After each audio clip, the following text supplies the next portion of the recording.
In this video, I'm going to show you how to complete the square for a quadratic when a is greater than 1. I have a video how to do this when a is 1. It's a much easier process if you want to watch that one first. So when I have a is 1, and I'm in standard form, so I'm currently in this form up here, the ax squared plus bx plus c, and I'm going to vertex form so that I can identify the vertex. The first step is the same as when a is equal to 1. I'm going to start by moving my c value over to the other side, and I just change its sign because really I subtracted it from both sides.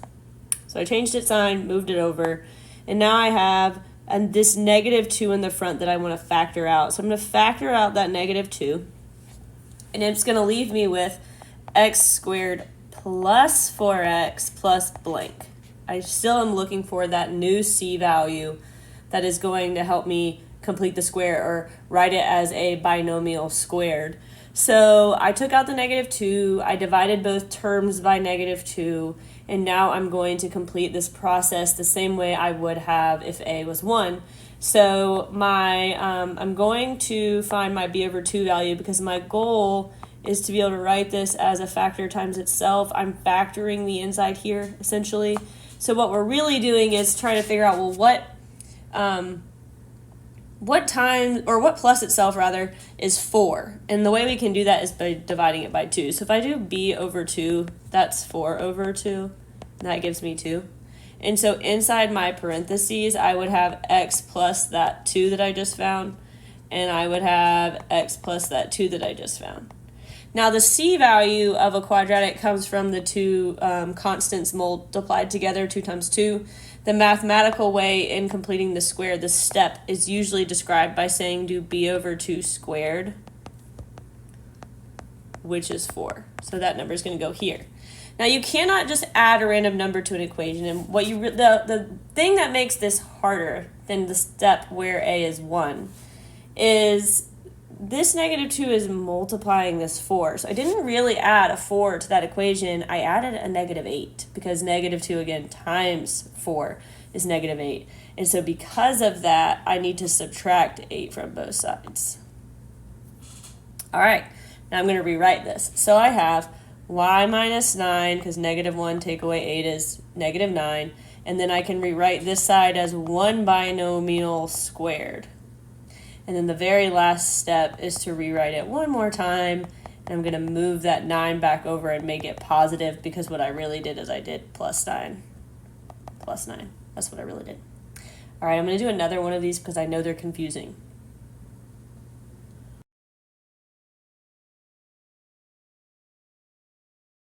All right, so my second example here. Let's say I was given y is equal to 3x squared plus, let's say, 5x minus 2. First step, move that c over. Make it opposite because I went across the equal sign, I added it to both sides. Now I'm going to factor out the 3. Unfortunately, this is the grossest type of problem because you cannot divide 5 evenly by 3, so that would be 5/3 x plus blank. I just divided the 5 by the 3.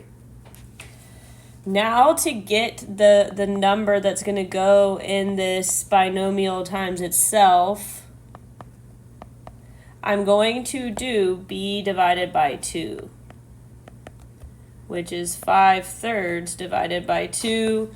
5/3 divided by 2 is the same thing as 5/3 times 1/2, so that would be 5/6.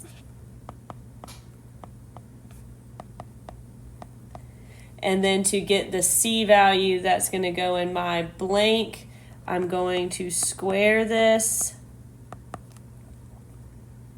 So remember, we do b over 2 squared. And that's going to give me 25 over 36, which I add in here. But I didn't really add 25 over 36. I really added 3 times that number. And 3 times that number is even uglier, which is 75 over 36. And that does reduce. So I'm going to add, instead of adding 75 over 36, I'm going to add 25 over 12, which is the same thing, to the other side. And so now I have y plus 2 plus that number gives me 49 over 12. I'm just using a calculator. And I'm going to rewrite this side as 3 times x plus 5 over 6 squared. And then lastly, I'm going to move that 49/12 back to the other side to be in vertex form. And I'm changed the sign because I subtracted it from both sides.